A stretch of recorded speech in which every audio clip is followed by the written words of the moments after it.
Right, ji. Welcome to Bio Discussion. Dear students, my name is Sayyid Naseem Haider Kazmi and I'm here just to discuss this bio portion of this paper. All right, we are going to start it. First question, NAD is, you have studied in second chapter, nicotinamide dinucleotide. It is a coenzyme. All dinucleotides are coenzyme. इसके साथ आपको दो नाम और भी आने चाहिए, NADP और FAD. Second question, cell theory is not applicable to, by cell theory is applicable to cells as virus has no cellular structure, so cell theory, that is every living being is composed of cell or group of cells, doesn't apply to viruses. Bacteria, cyanobacteria, eukaryotes, they do possess cells. How many molecules of carbon dioxide are incorporated in Calvin cycle for production of one glucose molecule? तो भाई देखिए book में अगर आप Calvin cycle देखें जो बनी हुई है तो 3 कार्बन डाइऑक्साइड 3 RuBp के साथ कंबाइन होते हैं तो एंड में 6 PgAl बनते हैं and out of 6 PgAl 5 PgAl are used to regenerate 3 RuBp and 1 PgAl is stored to synthesize glucose. तो फिर 3 कार्बन डाइऑक्साइड फिर 6 PgAl, तो भाई 2 Calvin cycles के बाद एक ग्लूकोज मॉलिक्यूल बनेगा which will require 6 molecules of carbon dioxide, 6 molecules. Seventh, fatty acids are converted into carbohydrates by, तो आपने पढ़ा the seeds which are rich in lipids, they contain glyoxysomes and glyoxysomes are lysosome structures which contain enzymes which convert fats into carbohydrates. ये भाई question other way round भी आ जाता है. Glyoxysomes are present in which one of the following seeds which are rich in lipids? Then question 14th, both respiration and photosynthesis require, तो भाई दोनों की electron transport chain में साइटोक्रोम्स आर एसेंशियल. तो भाई respiration and photosynthesis both require cytochromes. 17th, precursor of chloroplast. आपने पढ़ा initially all these 3 types of plastids, that is chloro, chromo and leco, they are not distinct and that stage is called proplastid. When these are young, there is no differentiation of chloro, chromo or leco and we call them as proplastid. So precursor जिससे कोई चीज बनती है, chloroplasts are formed from proplastid. Initial stage of chloroplast is proplastid.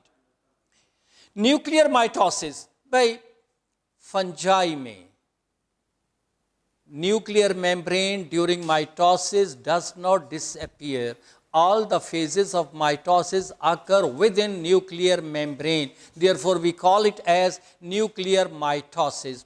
Normally भाई sales में nuclear membrane गायब हो जाती है, स्पिंडल साइटोप्लाज्म में बनता है, चेंजेस साइटोप्लाज्म में आती हैं, लेकिन फंजाई में all the changes, spindle formation, anaphase, metaphase, all these stages, these occur in the nucleus within nuclear membrane. So this is nuclear mitosis in fungi. Example of multiparasime, euphorbia. भाई यूनिपैरासाइम का example begonia, बाईपैरासाइम के ये 2 examples हैं, Ipomoea और Stellaria media. 21st, the simplest oxygen producing organism, तो भाई cyanobacteria, blue green algae. Then 27th, AOG, alternation of generation, तो भाई it promotes survival by providing variation. Alternation of generation भाई source of variation है और variations important हैं for survival in changing environment. Cells of CNS, central nervous system, may be infected by, तो भाई देखिए HIV immune system को effect करता है, HPV लिवर को इफेक्ट करता है, फ्लू वायरस जो है साफ जाहिर है साइनसेस वगैरह को, लंग्स को, तो भाई यहाँ पर polio virus that effects nervous system, तो यहाँ करेक्ट आंसर है polio virus. Horizontally growing fungal hyphae, भाई राइजोपस आपके प्रैक्टिकल में था। यहाँ पर भाई ये दो टर्म्स हैं जो अमूमन एग्जाम में भाई आ जाती हैं। ये हॉरिजॉन्टली ग्रोइंग हाइफी स्टोलॉन कहलाते हैं, डायमीटर इनका लार्जर है, और भाई स्टोलॉन की अपर सरफेस से वर्टिकल अनब्रांच्ड हाइफी क्लस्टर में डेवलप होते हैं, which bear asexual bodies sporangia containing spores। भाई इन हाइफी को कहते हैं स्पोरेंजियोफोर्स। ये भाई दोनों टर्म्स एमसीक्यू के लिए इंपॉर्टेंट। स्टोलॉन्स, फंजाई या Rhizopus, to be more exact, आपकी बुक में राइजोपस के रेफरेंस से दिया है। राइजोपस में horizontally growing larger diameter containing hyphae are called stolons। और भाई ये भी एग्जाम में पॉसिबल, स्पोरेंजिया बियरिंग और spore producing hyphae in fungi are called sporangiophore। Then 31st, which of the following tracheophyta are leafless? Tracheophyta vascular plants, आपने पढ़ा कि ट्रैक्योफाइटा 4 सब फाइलम में डिस्टिंक्ट हैं, psilopsida, lycopsida, sphenopsida and pteropsida. भाई यहाँ पर पहली फाइलम साइलॉप्सिडा जो है ये लीफलेस रूटलेस वेस्कुलर प्लांट्स हैं। एग्जाम्पल साइलोटम जिसे लिविंग फॉसल भी कहा जाता है, और भाई राइनिया जो फॉसल प्लांट है। These are leafless and rootless vascular plants, psilopsida. Then 37, female of one of the following classes possess a single ovary. भाई बर्ड्स में याद रहे एक ओवरी प्रॉपरली डेवलप होती है, और वो भी लेफ्ट ओवरी। राइट ओवरी बाद में डिसइंटीग्रेट हो जाती है, इसलिए बर्ड में एक और कैरेक्टर इसी वजह से यहाँ पर एवार्टर जो है वो राइट साइड पर लूप्ड है, राइट साइड पर कर्व्ड है। तो भाई बर्ड्स यहाँ पे correct answer. Metamerism is found in, metamerism metameric segmentation की एब्रीवेशन, तो मेटामेरिज्म इज सीन इन स्लिंट्रेट्स, sorry metamerism is seen in earthworm, annelida. और मेटामेरिज्म क्या है, मेटामेरिक सेगमेंटेशन क्या है? जब बॉडी सेगमेंटेड हो इंटरनली और बाज आर्गन रिपीटेडली हर सेगमेंट में मौजूद हो, तो भाई मेटामेरिज्म इन अर्थवर्म और Annelida. Which one of the following animals Lay's eggs? तो भाई देखिए मैमल्स 3 कैटेगरीज में क्लासिफाइड हैं, एग लेइंग मैमल्स जिसके 2 एग्जाम्पल भाई स्पाइनी एंट ईटर, और स्पाइनी एंट ईटर के अलावा दूसरा एग्जाम्पल डकबिल प्लेटिपस। यहां पर भाई स्केली एंट ईटर भी है, ये मैमल है भाई, प्लेसेंटल मैमल है, याद रहे नाम एक जैसे हैं, लेकिन स्पाइनी एंट ईटर जो है that is egg laying mammal, जो कि स्केली एंट ईटर है that is baby birth giving mammal. 41, hormone that helps in growing seedless grapes. तो भाई ये 2 हार्मोन हैं ऑक्सिन्स और gibberellins which cause parthenocarpy, formation of fruit without fertilisation, formation of seedless fruit. इसके लिए हम term use करते हैं पार्थिनोकार्पी। तो भाई यहाँ पे हार्मोन दिया है gibberellins, this is the correct answer. Auxin होता तो वो भी ठीक होता, gibberellin cause parthenocarpy, they change ovary into fruit without fertilization, without formation of seeds. Which ये 44th, which fish gave rise to amphibian?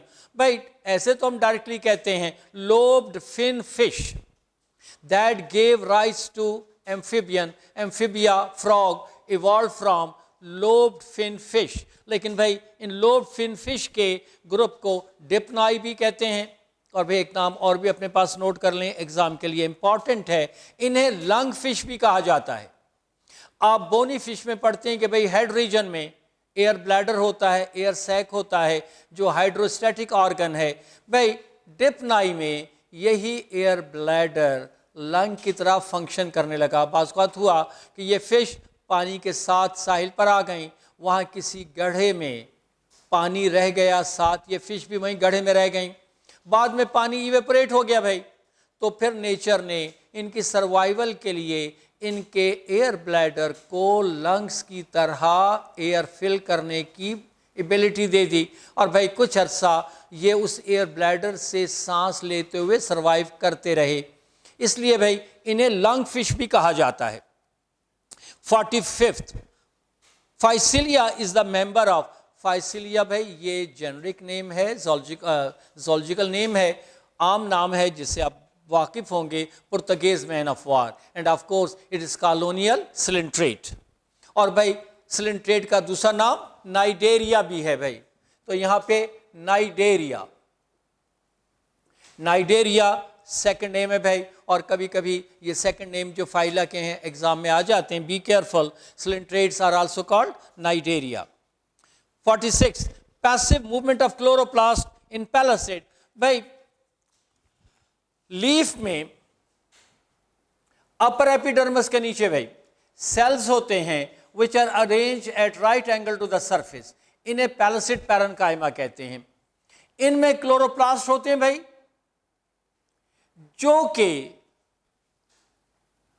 Surface की तरफ मूव करते हैं, लाइट एनर्जी एब्जॉर्ब करते हैं, फिर अपनी जगह पर आ जाते हैं। इनकी ये मूवमेंट जो है एनर्जी कंज्यूमिंग नहीं है, इसलिए पैसिव। हम इस मूवमेंट को कहते हैं भाई फोटोटैक्टिक, लाइट की वजह से हरकत है, और भाई टैक्टिक होता है जब एज ए होल चीज मूव करे। तो यहां पर ये क्लोरोप्लास्ट भाई यहां से मूव करके ऊपर आएगा, लाइट एनर्जी एब्जॉर्ब करके फिर वापस अपनी जगह पर। तो ये chloroplast in palisade cells move to get energy, and this movement is called phototactic. 51, which food component does not need digestion? आपको पता है भाई तीन फॉर्म है फूड की, कार्बोहाइड्रेट्स, प्रोटीन्स, फैट्स। प्रोटीन्स की digested form amino acids, carbohydrates की digested form glucose, fats की digested form fatty acid and glycerol या अल्कोहल। तो भाई अगर खुराक ग्लूकोज की फॉर्म में है, अमाइनो एसिड्स की फॉर्म में है, अल्कोहल की फॉर्म में है, फैटी एसिड्स की फॉर्म में है, तो भाई उसे फर्दर मॉडिफाई होने की ज़रूरत नहीं। यहाँ ग्लूकोज दिया हुआ है, that's the correct answer. Glucose को फर्दर डाइजेशन की ज़रूरत नहीं। देन 57 भाई, failure of lymphatic system can cause, भाई लिम्फेटिक सिस्टम जो है वो lymph interstitial fluid, tissue fluid को ड्रेन आउट करने के लिए होता है। अगर लिम्फेटिक सिस्टम फेल हो जाए, अगर लिम्फेटिक सिस्टम जो है वो फ्लूइड्स को बॉडी से रिमूव ना करे, तो फ्लूइड की रिटेंशन कहलाती है एडीमा। हाथ पांव स्वेलअप हो जाते हैं, वाटर रिटेन हो जाता है, इस कंडीशन को एडीमा कहते हैं। तो भाई अगर लिम्फेटिक सिस्टम प्रॉपर फंक्शन ना करे तो what will happen? Oedema, B option.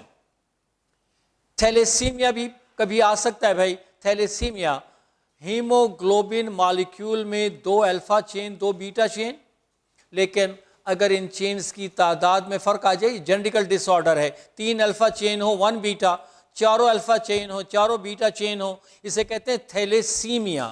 Thalassaemia भी एग्जाम में पॉसिबल जब haemoglobin molecule contains abnormal number of alpha and beta chain, normal 2 alpha 2 beta, लेकिन अगर 2 अल्फा 2 बीटा से वेरिएट करे then we call that condition as thalassaemia. और leukaemia भाई blood cancer, white blood cancer.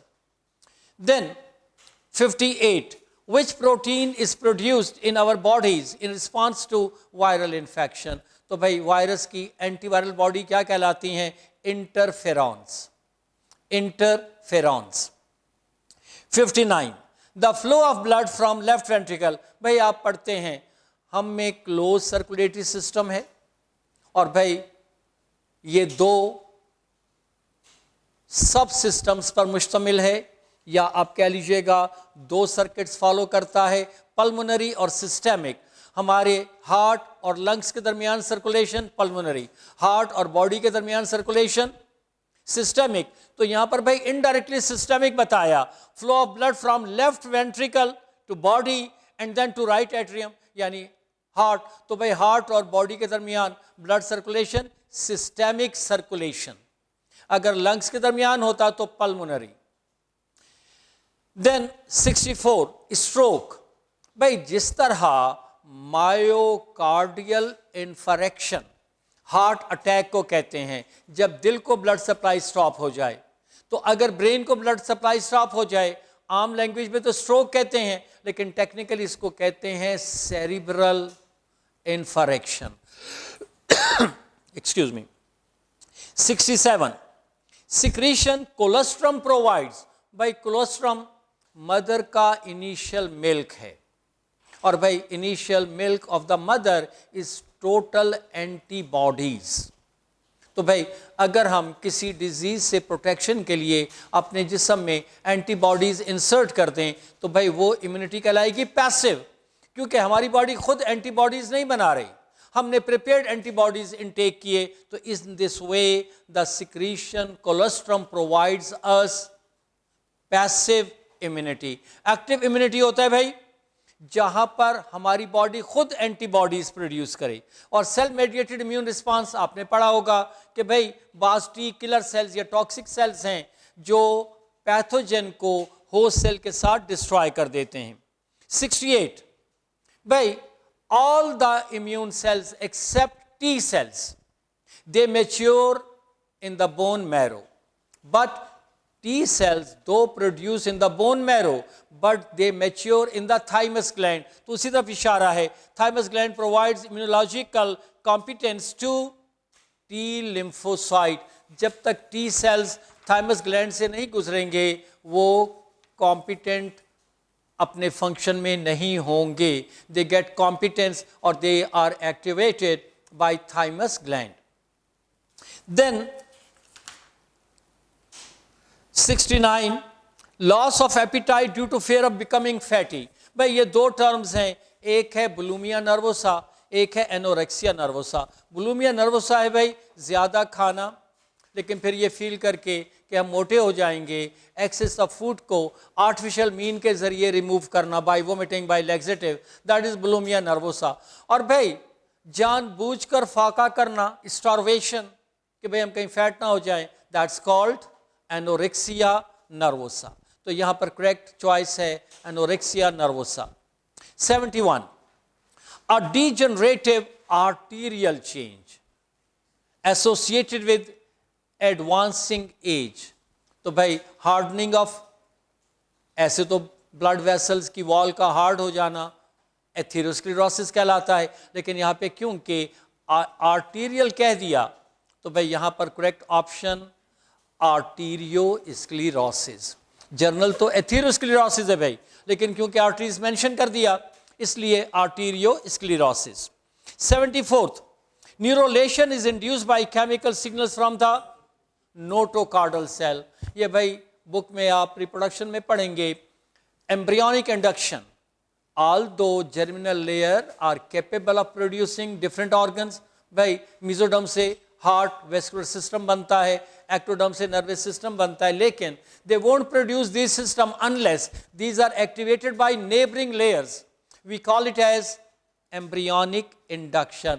तो भाई डॉर्सल मिड एक्टोडर्म को कौन एक्टिवेट करता है कि इससे नर्वस सिस्टम बने? नोटोकार्डल सेल्स या मिड मेसोडर्मल सेल्स। तो यहाँ पर notochordal cell, they provide inducer substances which activate mid dorsal ectoderm to produce nervous system। 75th cluster of neurons that produce sensation of pleasure or punishment, by part of the brain, rather part of the forebrain, rather part of the diencephalon which is concerned with emotions, that is amygdala। Main part जो हमारे जज्बात के साथ ताल्लुक रखता है that is एमाइगडाला। ऐसे हम लिम्बिक सिस्टम के तौर पर भी भाई पढ़ते हैं, लिम्बिक सिस्टम इमोशनल सिस्टम, इसमें हम एमाइगडाला के अलावा हिपोकैम्पस और हाइपोथैलेमस को भी इंक्लूड करते हैं, लेकिन main part of the brain which is concerned with emotional activities feelings, that is amygdala। A disease characterized by the decline in brain function, Alzheimer's disease. यहाँ पर ख़ास बात dementia, memory lapses. With the aging, person generally loses the, you can say, memory, and we call it as dementia. तो यहाँ पर भाई उसी तरफ इशारा है. A disease characterized by the decline in brain function, Alzheimer disease. इसमें ख़ास तौर पर memory lapses होते हैं, इंसान की याददाश्त जवाब दे जाती है. 81st, the functions of homeostatic importance performed by liver include. तो भाई सब देखिए, सिंथेसिस भी है भाई, लिवर में बाइल बनता है, रिसाइकलिंग, हीमोग्लोबिन ब्रेक डाउन होता है, लेकिन उसमें जो आयरन वगैरह है वो फिर रीयूज़ के लिए इस्तेमाल हो जाता है भाई, तो यहाँ पर रिसाइकलिंग भी है. डिटॉक्सिफिकेशन, ब्लड के अपने फेगोसिटिक सेल्स हैं, कपफर सेल्स, जो कि भाई पॉइजनस मटेरियल्स को, टॉक्सिक कंपाउंड्स को डिवोर कर जाते हैं. तो all these synthesis, recycling, detoxification, ये तीनों फंक्शन है लिवर के. 82, the 9 vertebrae in pelvic region form 2 sets.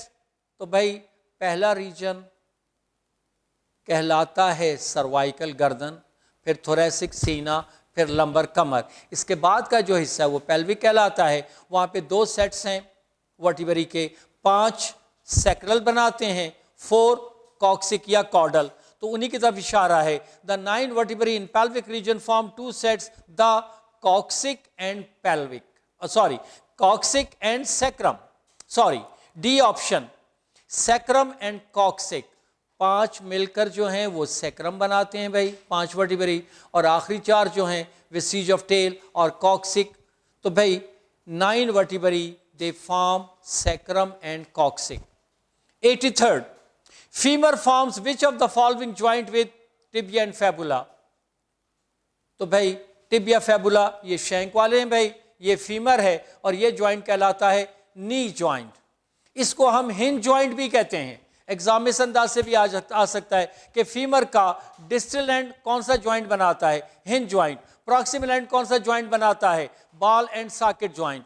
लेकिन यहाँ पर भाई नी ज्वाइंट की तरफ इशारा है कि फीमर और tibia fibula, so they form knee joint.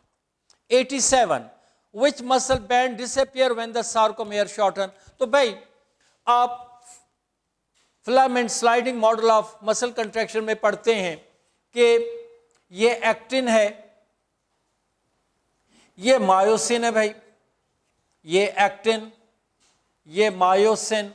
भाई ये मायोसिन जो है दे फॉर्म डार्कर बैंड, जिसे ए बैंड कहते हैं. इनके दरमियान ये जो है गैप, इसे लाइट बैंड कहते हैं, आई बैंड.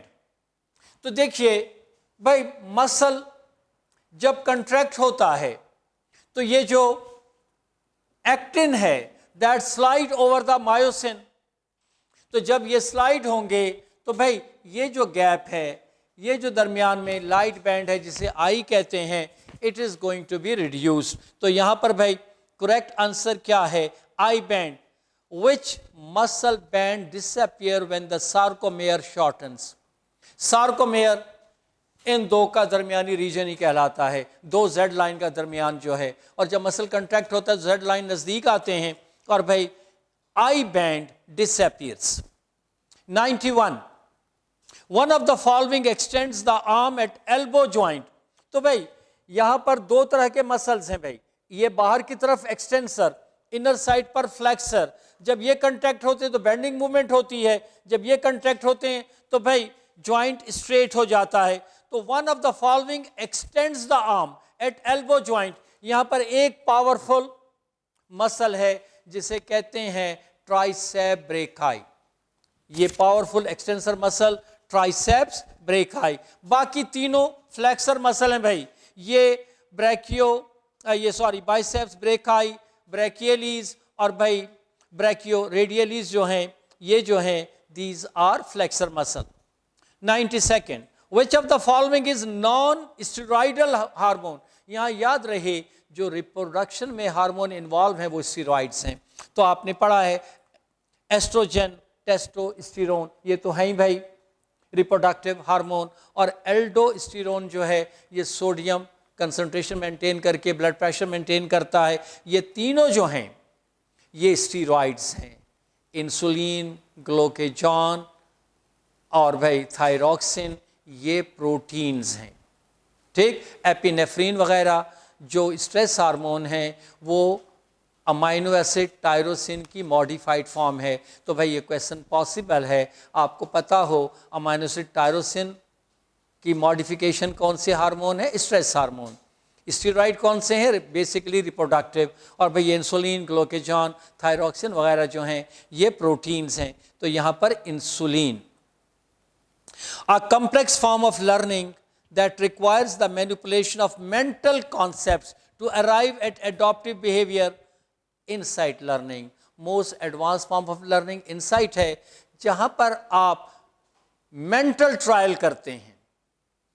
भाई हमने अगर इस पंखे को उतारना है छत से, तो हम एक तरफ बैठकर सोचते हैं कि मेज़ पर कुर्सी रखें कि कुर्सी पर मेज़ रखें, मेज़ पर कुर्सी रखें कि स्टूल रखें। तो हम जहन में ही एक्सपेरिमेंट कर रहे हैं कि भाई अगर हम इस पर कुर्सी रखेंगे तो क्या होगा, स्टूल रखेंगे तो क्या होगा, कौन सा ज़्यादा स्टेबल है। तो जहाँ पर मेंटल ट्रायल हो, एक तो है कि आप खुद प्रैक्टिकली फिजिकली मेज़ रखें, फिर स्टूल रखें, देखें भाई क्या होता है, फिर कुर्सी रख कर देखें भाई हम छत तक पहुँच सकते हैं कि नहीं।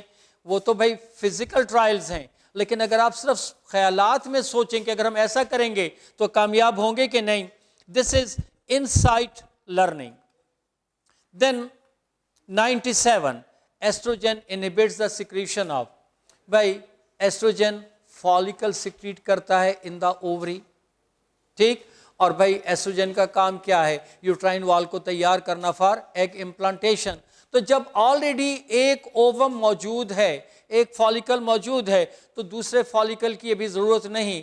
This means FSH is inhibited. Follicle stimulating hormone जो है पिट्यूटरी ग्लैंड वो सिक्रीट नहीं करेगा, क्योंकि ऑलरेडी फॉलिकल मौजूद है जो एस्ट्रोजन सिक्रीट कर रहा है। तो जब तक एस्ट्रोजन सिक्रीट हो रहा है, it's mean there is no need of other follicle, so no FSH। Then 101 hormone which will increase blood sugar level and at the same time increase cardiac output। भाई अगर सिर्फ ग्लूकोज लेवल बढ़ाता तो हम कहते हैं भाई ग्लूकेगॉन, क्योंकि ग्लूकेगॉन कार्बोहाइड्रेट्स को कन्वर्ट कर देता है ग्लूकोज में। लेकिन कार्डियक आउटपुट हार्ट बीट को भी फास्ट कर रहा है, तो भाई ये फिर स्ट्रेस हार्मोन है विच इज एपिनेफ्रिन। भाई ये हार्मोन जो है टेम्परेचर भी इंक्रीज करता है, नासाजगार हालात में, अनफेवरेबल कंडीशन में इंसान को प्रिपेयर करता है फॉर इमरजेंसी। तो यहाँ पर एपिनेफ्रिन, अगर सिर्फ ग्लूकोज लेवल बढ़ाना था तो फिर ग्लूकेगॉन ठीक होता, लेकिन साथ साथ कार्डियक एक्टिविटी भी इंक्रीज कर रहा है। This is stress hormone.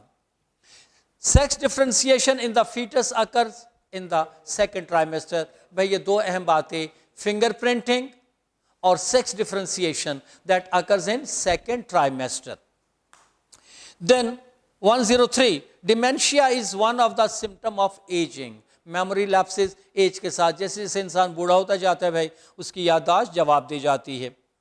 104 when a gene at one locus interferes or hides the expression of gene at the another locus, the phenomenon is called epistasis। देखिए अगर सेम लोकस वाले gene ये करें तो उसे डोमिनेंट कहेंगे, लेकिन नॉन लोकस जीन अगर किसी के एक्सप्रेशन को हाइड करे तो उसे हम कहते हैं एपिस्टेटिक जीन, और इस फेनोमेनन को कहते हैं एपिस्टेसिस। और भाई जो जीन हाइड हो जाता है, सुप्रेस हो जाता है, उसे कहते हैं हाइपोस्टैटिक। तो भाई ये तीनों टर्म एग्जाम के लिए important, epistasis, epistatic gene, hypostatic gene. Then 111 the ovum determines the sex of the baby in birds. भाई ह्यूमन में XX फीमेल, XY मेल। तो भाई मेल के दो तरह के स्पर्म होंगे ह्यूमंस में, X और Y टाइप के, फीमेल के सारे एग X टाइप के होंगे। तो भाई ह्यूमन में kind of sperm determines the sex of the baby, but in birds opposite mechanism है सेक्स डिटर्मिनेशन का। फीमेल बर्ड हैज XY और ZW, और भाई मेल जो है उसमें XX या ZZ कह लीजिएगा अगर सिंबल को हम रिप्लेस करना चाहें। इसका मतलब यह है कि फीमेल हीटेरोजाइगोट है as far as sex chromosome is concern, तो फीमेल के ओवा दो तरह के होते हैं, X और Y टाइप के। तो यहाँ पर sex determination is by the ovum in birds. 117 in the F2 generation of tri-hybrid cross the phenotype occurred in the ratio of 3:1। भाई 3:1 रेशियो जो है ये तो मानो हाइब्रिड क्रॉस रेशियो है, लेकिन भाई थे तो 3 पेयर ऑफ कंट्रास्टिंग जीन, लेकिन रेशियो 3:1 आ रही है। इसका मतलब ये हुआ वो जीन एक ही पेयर ऑफ क्रोमोसोम पर लोकेटेड हैं। जब भाई ये एक ही पेयर ऑफ क्रोमोसोम पर लोकेटेड होंगे तो भाई ये एक ही जीन की तरह बिहेव करेंगे। जहां ये जाएगा वहां ये भी जाएगा, वहां ये भी जाएगा, जहां ये जाएगा वहां ये और वहां ये जाएगा। तो भाई डाई हाइब्रिड हो, ट्राई हाइब्रिड हो, टेट्रा हाइब्रिड हो, अगर वहां पर क्रॉस रेशियो 3:1 आती है, it means that genes are linked, right. अगर भाई जो रेशियो है that is 3:1, then it means it is gene linkage। तो यहां पर correct option gene linkage in the F2 generation of tri-hybrid cross the phenotypes occurred in the ratio of 3:1। जब मानो hybrid cross ratio आएगी भाई, चाहे individual die hybrid हो, it means genes are linked, these genes are located on the same pair of chromosome। the number of linkage groups in wheat हेक्सापोलाइड है। Wheat में 42 chromosomes होते हैं, हेक्सापोलाइड है, इसका मतलब है 7 डिफरेंट टाइप के क्रोमोसोम होते हैं। तो जो बेसिक नंबर है दैट्स द लिंकेज ग्रुप। जैसा हमें भाई 23 पेयर हैं, 23 लिंकेज ग्रुप हैं। ड्रोसोफिला में 4 पेयर हैं, 4 लिंकेज ग्रुप हैं। तो भाई यहाँ पर 7 डिफरेंट टाइप ऑफ क्रोमोसोम है। ये और बात है कि हर क्रोमोसोम की 6 कॉपीज हैं।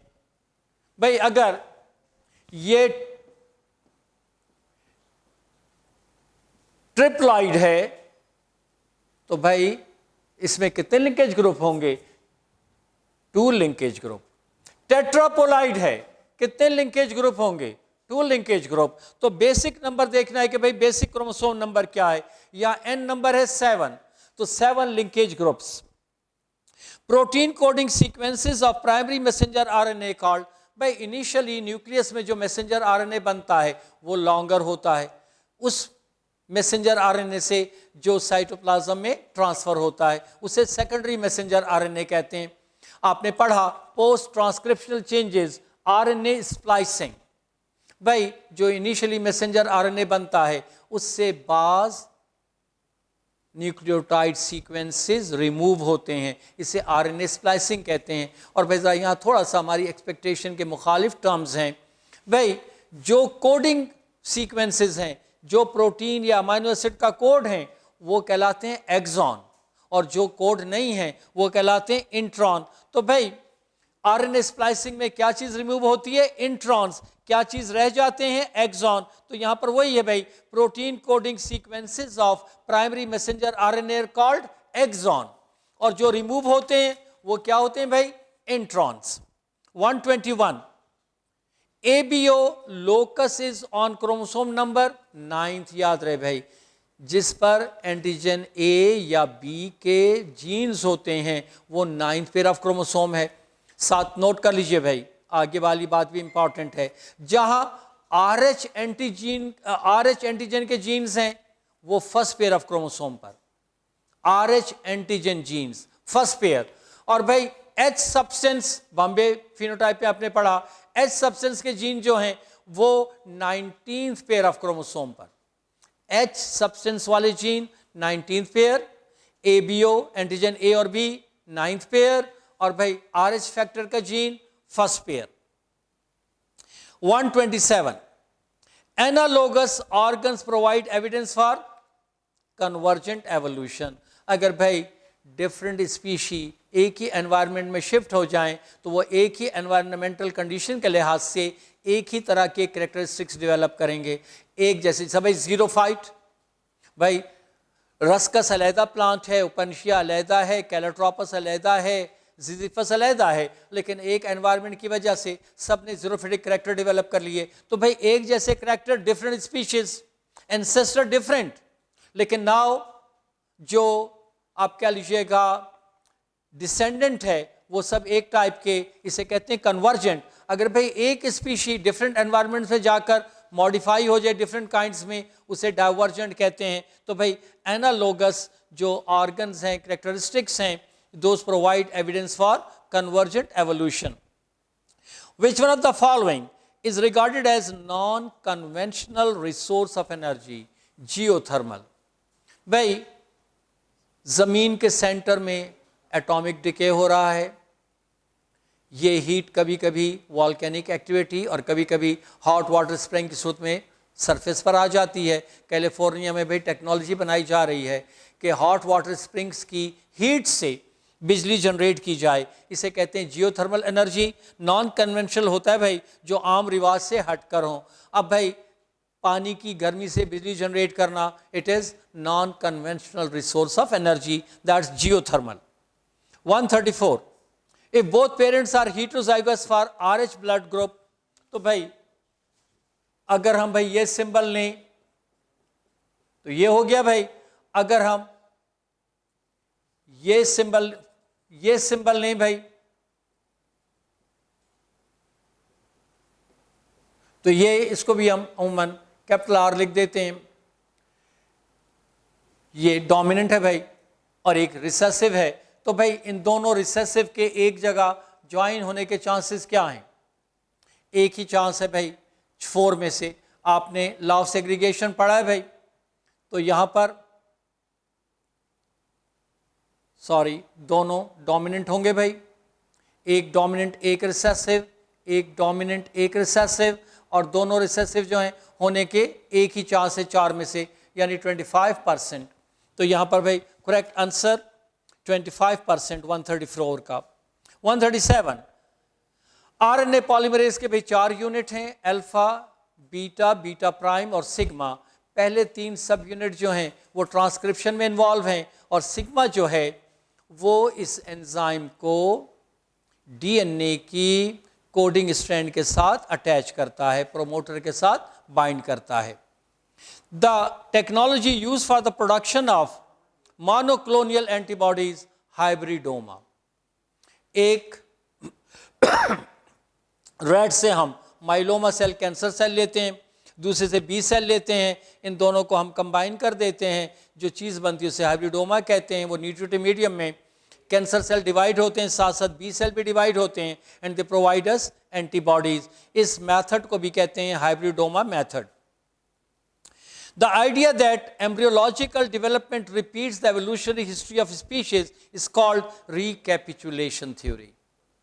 भाई बास का ख्याल है कि वो चेंजेस जो अर्ली डेवलपमेंटल स्टेजेस में आती हैं वो एवोल्यूशनरी चेंजेस हैं, यानी ontogeny recapitulates phylogeny, ontogeny developmental stages, phylogeny evolutionary stages. Then 144, the most common form of speciation, allopatric. अगर एक ही स्पीशी मुख्तलिफ एनवायरमेंट्स में शिफ्ट हो जाए और according to environments further modify हो जाए तो इसे हम कहते हैं एलोपैट्रिक स्पीसिएशन। ये भाई मोस्ट कॉमन। ये सिम्पैट्रिक रेयर, एग्जाम में आता है भाई, सिम्पैट्रिक रेयर जहां पर रिप्रोडक्टिव आइसोलेशन हो बिकॉज ऑफ पॉलीपोलाइडी, और भाई पैरापैट्रिक वेरी रेयर जहां पर प्लांट नज़दीक हैं लेकिन दोनों एरियाज में एनवायरमेंटल कंडीशन डिफरेंट होने की वजह से दे कैन नॉट पॉलिनेट और fertilize with each other, they undergo reproductive isolation. इसके चांसेस बहुत कम होते हैं कि एक प्लांट दूसरे प्लांट से 1 गज के फासले पर है सिर्फ, लेकिन दोनों जगह एनवायरमेंटल कंडीशन डिफरेंट है। 147, natural selection can amplify mean multiply और diminish only those variation that are heritable. ये भाई डार्विनिज्म में है।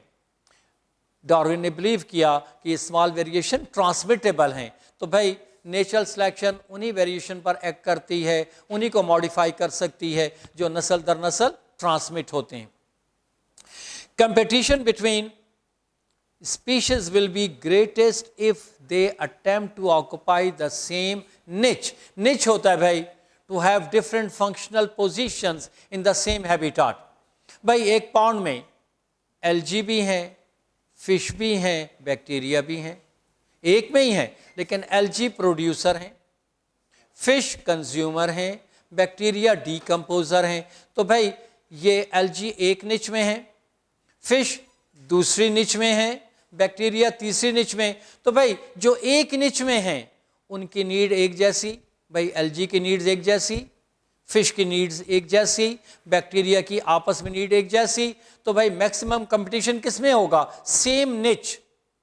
भाई एल्जी और फिश डिफरेंट निच है, तो फिश और एल्जी में ज्यादा स्ट्रांग कंपटीशन नहीं होगा, दोनों की नीड्स डिफरेंट हैं. लेकिन एल्जी को वाटर भी चाहिए, मिनरल्स भी चाहिए, लाइट भी चाहिए. तो भाई सारे एल्जी आपस में इन चीज़ों के लिए compete करेंगे. फिश को भाई फूड चाहिए, सारी फिश आपस में फूड के लिए compete करेंगे. बैक्टीरिया को डेड ऑर्गेनिक मैटर चाहिए for decomposition, they will fight for dead organic matter, उनमें कंपटीशन ज़्यादा स्ट्रांग होगा. तो भाई maximum competition among the species which occupy same niche, same functional position. Cloning is form of asexual reproduction. भाई आपने gene cloning वगैरह पढ़ा biotechnology में, तो ये क्लोनिंग क्या है? इसमें गैमीट तो फ्यूज नहीं होते भाई, इसमें तो जाइगोट नहीं बनता. This is asexual propagation. 154. During this process, some old worn out parts of the cell such as old mitochondria are digested. Autophagy, self eating. भाई ऑटोलाइसिस तो सेल का रप्चर होना है, ब्रेक डाउन होना है, यहां पर autophagy. Then 157, a crystal is made of. भाई ये जो इनर मेम्ब्रेन है या आउटर मेम्ब्रेन है, they have got the same structure as a cell membrane. तो भाई किसकी कंपोज हो गई? लिपोप्रोटीन. क्रिस्टा की वॉल इनर हो या आउटर हो, दैट इज लिपोप्रोटीन. माइटोकॉन्ड्रिया की आउटर मेम्ब्रेन हो या इनर मेम्ब्रेन हो, composed of lipoproteins. Carotenoids are, याद रहे भाई ये बात आपके लिए शायद नहीं हो, एग्जाम में पॉसिबल है, lipids. Lipids, carotenoids. 159, how many peptide bonds are present in insulin? तो देखिए भाई इंसुलिन में दो चेन्स हैं. एक चेन में देखिए ओवरऑल इंसुलिन में 51 मॉलिक्यूल्स होते हैं भाई, ठीक, अमाइनो एसिड के. एक में 21, दूसरे में 30. तो भाई जितने अमाइनो एसिड हैं उनसे एक कम पेप्टाइड बॉन्ड होते हैं. तो इस चेन में भाई 20 होंगे, इसमें 29 होंगे. तो टोटल कितने पेप्टाइड बॉन्ड होंगे इंसुलिन मॉलिक्यूल में? 49. भाई इसी तरह देखिए यहां पर एक बात और भी साथ साथ देख लें आप. हीमोग्लोबिन 4 चेन्स हैं भाई, ऐसे आप देखें तो 574 अमाइनो एसिड्स हैं इंसुलिन में. भाई अल्फा चेन में 141, बीटा चेन में 146. तो भाई एक आप कम कर लें, 4 कम कर दें, तो भाई 570 जो हैं ये अमाइनो एसिड्स बॉन्ड बनाएंगे इन हीमोग्लोबिन मॉलिक्यूल. हर चेन में अगर 140 है, 141 है तो 140 रह गए भाई पेप्टाइड बॉन्ड, 140, 145, 145. तो हर चेन में एक आप कम कर दें अमाइनो एसिड की तादाद से, you will get the peptide bond in that chain. तो यहां पर इंसुलिन में 49, 51 है लेकिन 2 चेन है, 2 आप कम कर दीजिए. 164, a suitable analogy to describe induced fit model, hand and glove. Simple सी बात है. 167, in feedback inhibition the metabolic pathway is switched off by final product. इसे end product inhibition भी कहते हैं. end product जब ज्यादा हो जाए तो वो इनिशियल रिएक्शन को ही स्टॉप कर देता है. इसे हम कहते हैं फीडबैक इनहिबिशन, क्योंकि एक लिहाज से ये इंडिकेशन है कि मीडियम में मैक्सिमम एंड प्रोडक्ट बन गया है, इसलिए इसे एंड प्रोडक्ट इनहिबिशन भी कहते हैं. ETC, cytochrome B is reduced by addition of H ion, reduction, removal of H ion, oxidation. तो भाई इस पॉइंट ऑफ व्यू से अगर आप देखें तो यहां पर साइटोक्रोम बी के पास कहां से H आयन आते हैं? कोएंजाइम Q से। तो फिर हम कह सकते हैं कि coenzyme Q is oxidized by cytochrome B, क्योंकि भाई H चला गया B की वजह से, और B ने क्योंकि H रिसीव कर लिया, तो cytochrome B is reduced by coenzyme Q, right. Then 169, parasitic protozoan that form spores at some stage apicomplexes, apicomplexes,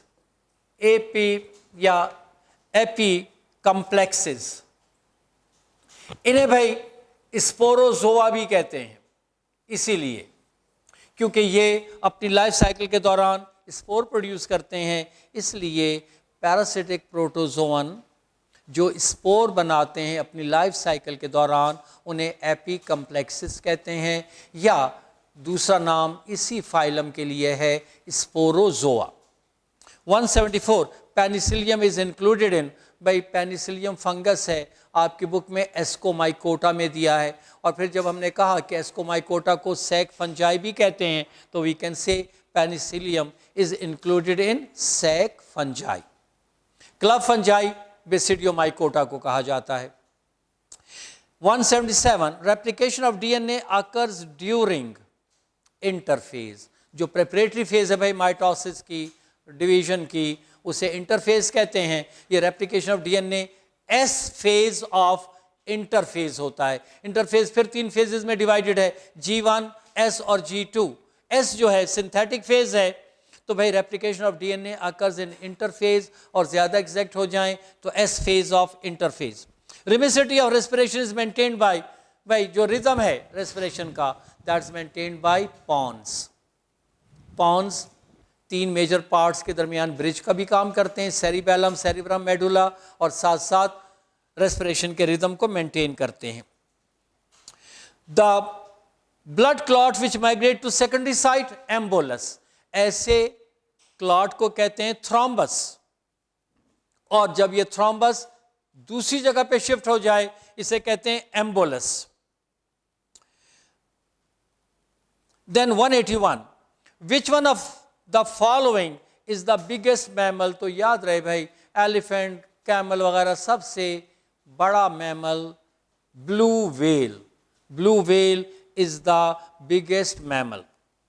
187, the plants which grow in physiological drought, भाई पानी है लेकिन अवेलेबल नहीं, जिस तरह पोल्स पर पानी है लेकिन फ्रोजन फॉर्म में है, तो वहाँ पे प्लांट इस बर्फ़ को तो एब्जॉर्ब नहीं कर सकते, तो जो प्लांट आर्किटिक हैं उन्हें हम क्या कहेंगे? They are facing physiological drought. यहाँ पर भाई हालोफाइट्स दिया हुआ है, वो प्लांट्स जो कि सैलाइन सॉइल में पाए जाते हैं। सैलाइन सॉइल में पानी है लेकिन सॉल्ट की कंसंट्रेशन ज़्यादा होने की वजह से root absorption becomes difficult, therefore we say halophytes face physiological drought. Then mammals having traits of both reptiles and mammals, यानी कनेक्टिंग लिंक्स, तो एग लेइंग मैमल्स, और एग लेइंग मैमल्स को प्रोटोथेरिया भी कहते हैं, मोनोटर्मेटा भी कहते हैं। यहाँ पर मोनोटर्मेटा टर्म है, that's the correct term. 189, the enzyme that transcribe DNA from RNA, जो आरएनए से डीएनए बनाता है यानी रिवर्स ट्रांसक्रिप्शन करता है, तो reverse transcriptase, reverse transcriptase. 194, which one of the following is green house gas, तो याद रहे नाइट्रस ऑक्साइड, इसके अलावा कार्बन डाइऑक्साइड, मीथेन और CFC chlorofluorocarbon, chlorofluorocarbon, methane, carbon dioxide और nitrous oxide, all these four are green house gases जो जमीन के गिर्द एनवलप बनाकर हीट को स्केप होने नहीं देते, result in global warming. 197, all the alleles present in the population are known gene pool, भाई percentage of gene, gene frequency, लेकिन total alleles collectively form gene pool. 198, the endosperm in pinus is pre fertilized. Gymnosperms में female gametophyte को ही endosperm भी कहते हैं। Angiosperm में fertilisation के बाद ट्रिप्लाइड एंडोस्पर्म बनता है। तो एंजियोस्पर्म में ये पोस्ट फर्टिलाइज्ड टिश्यू है, जिम्नो में प्री फर्टिलाइज्ड टिश्यू फर्टिलाइजेशन से पहले बन जाता है। और फाइनली भाई 199, the pattern of hereditary behaviour is called instinctive. जो जेनेटिकल बिहेवियर है इंस्टिंक्टिव, इनेट बिहेवियर का दूसरा नाम इंस्टिंक्टिव।